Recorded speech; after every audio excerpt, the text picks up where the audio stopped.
రాష్ట్రంలో కాంగ్రెస్ ప్రజా పాలనను చూసి ఓర్వలేక బీజేపీ బీఆర్ఎస్ నేతలు కుట్రలు పన్నుతున్నారన్నారు కాంగ్రెస్ నేతలు.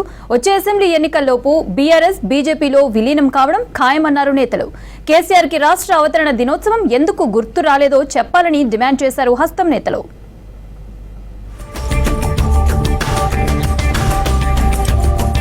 ఈ నెల 10 నుంచి గాంధీ భవన్లో ప్రజాప్రతినిధులు ప్రజలకు అందుబాటులో ఉండేలా కీలక నిర్ణయం తీసుకుంది పీసీసీ. ప్రతిరోజు 2 ప్రజాప్రతినిధులతో కార్యక్రమాలు చేపట్టనుంది. మొదటి రోజు 2 కార్పొరేషన్ చైర్మన్లు గాంధీ భవన్లో ఉదయం 10 గంటల నుంచి మధ్యాహ్నం 1 గంట వరకు అందుబాటులో ఉండనున్నారు.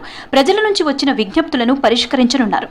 తర్వాత ఎంపీలు, ఎమ్మెల్యేలు, ఎమ్మెల్సీలు ప్రతిరోజు 2 చొప్పున ప్రజలతో మాట్లాడి వారి సమస్యలను తెలుసుకుని ప్రాబ్లం సాల్వ్ చేయనున్నారు.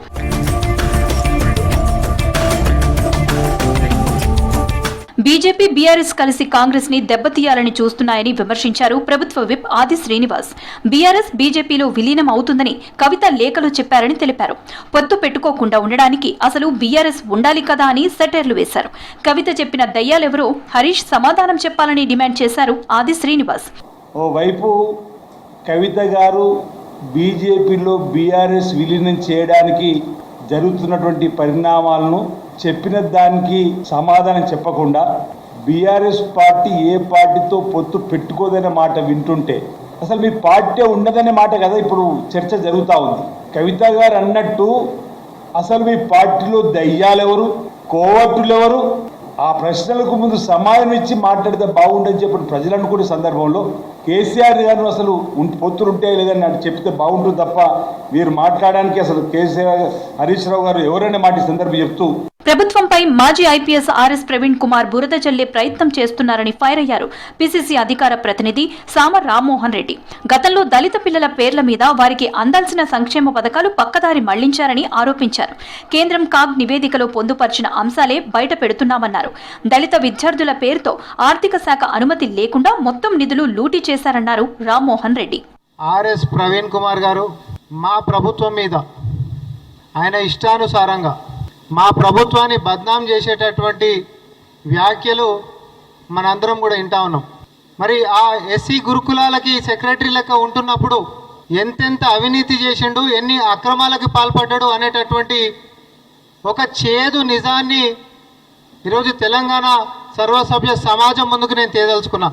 ఇది కేంద్రం నుంచి సిఏజీ కాగ్ నివేదికలో వాళ్ళు చేసినటువంటి ఇన్స్పెక్షన్లో వచ్చినటువంటి అవకతవకలని ఈ ప్రభుత్వానికి వివరణ కోరుతూ వాళ్ళు మమ్మల్ని అడిగినటువంటి వ్యవహారాలకి గాను తీరా అన్ని కాగితాలను తిప్పితోడి చూస్తే పుంకాలుగా అవకతవకలు, అక్రమాలు మాత్రమే కనిపిస్తా ఉన్నాయి. కేసీఆర్ కి తెలంగాణ రాష్ట్ర అవతరణ దినోత్సవం గుర్తు లేదా అని ప్రశ్నించారు రాష్ట్ర ఫిషరీస్ కార్పొరేషన్ చైర్మన్ మెట్టు సాయి కుమార్. మాజీ ముఖ్యమంత్రిగా, పార్టీ అధ్యక్షుడిగా కేసీఆర్ రాష్ట్ర ఆవిర్భావ ఉత్సవాలు ఎందుకు జరపలేదని నిలదీశారు. తెలంగాణ ప్రజలకు కేసీఆర్, కేటీఆర్ క్షమాపణ చెప్పాలని డిమాండ్ చేశారు సాయి కుమార్. కాంగ్రెస్ పార్టీ ఘనంగా ఉత్సవాలు జరుపుతా ఉంటే ఈ పెద్దాయన ఎక్కడా, ఈ ప్రతిపక్ష నాయకుడు ఎక్కడా? మీ అబ్బాయి అమ్మ విదేశాల్లో, మీ కూతురేమో ఎక్కడున్న ఉత్సవాలు, మీరు ఎక్కడున్నారు? మీ అల్లుడేమో పార్టీ భవన్లో ఉన్నాడు. తెలంగాణ ఉత్సవాలని, తెలంగాణ రాష్ట్ర అవతరణ ఉత్సవాలని బీఆర్ఎస్ నాయకులు అవమానించారు, వారు ఏళ్ళ చేశారు. మీరిద్దరూ తెలంగాణ రాష్ట్ర ప్రజలకు బేషరతుగా క్షమాపణ చెప్పి తీరాల్సిందే. ప్రజాప్రభుత్వం నిరుపేదలకు ఇందిరమ్మ ఇండ్లు మంజూరు చేస్తుందన్నారు వర్ధన్నపేట ఎమ్మెల్యే కేఆర్ నాగరాజు. హనుమకొండ జిల్లా ఆయనవోలులో లబ్ధిదారులకు ఇందిరమ్మ ఇండ్ల మంజూరు పత్రాలు పంపిణీ చేశారు ఎమ్మెల్యే. ప్రభుత్వ పథకాల కోసం ఎవరికి ₹1 ఇవ్వద్దన్నారు ఎమ్మెల్యే. మీ దగ్గర డబ్బులు వసూలు చేసినా కూడా డైలీవేర్ ఎమ్మెల్యే పెట్టినా దానికి కూడా ఫోన్ చేసి చెప్పండి, లేకుంటే నేరుగా నాకు కూడా ఫోన్ చేయండి, లేకుంటే మన నాయకులకు చెప్పండి, వారిపైన చర్యలు ఉంటాయి. ఎందుకంటే ఇది ప్రభుత్వం ఇచ్చే సొమ్ము. మీరు హక్కుదారులు. ఇందిరమ్మ కమిటీ పర్యవేక్షణలో, మండలాధ్యక్షుని పర్యవేక్షణలో, గ్రామాధ్యక్షుని పర్యవేక్షణలో, నాయకుల పర్యవేక్షణలో ఇండ్లు పూర్తి చేసి మనం మళ్ళీ ఈ యొక్క పండుగ రాకముందే ఈ శుభకార్యం చేసుకోవాలి. ఎవరైతే అకౌంట్ లేదో అమ్మలకు అకౌంట్ ఓపెన్ చేయాల్సిన బాధ్యత కూడా మన పైన ఉంది. రైతులు నష్టపోకుండా త్వరలో ప్రభుత్వం విత్తన చట్టం తీసుకురానుందన్నారు రాష్ట్ర రైతు కమిషన్ చైర్మన్ కోదండరెడ్డి. ములుగు జిల్లాలో రైతు కమిషన్ ఆఫీసులో కోదండరెడ్డిని కలిశారు విత్తనోత్పత్తి బాధిత రైతులు. ఇప్పటి వరకు జిల్లా యంత్రాంగం అధికారులు వ్యవహరించిన తీరును చైర్మన్ దృష్టికి తీసుకువెళ్లారు బాధిత రైతులు. తమకు న్యాయం చేయాలని కోరారు. రైతులతో మాట్లాడి వారి సమస్యలు అడిగి తెలుసుకున్న కోదండరెడ్డి విత్తనోత్పత్తి బాధిత రైతులకు న్యాయం చేసేలా కృషి చేస్తానని హామీ ఇచ్చారు.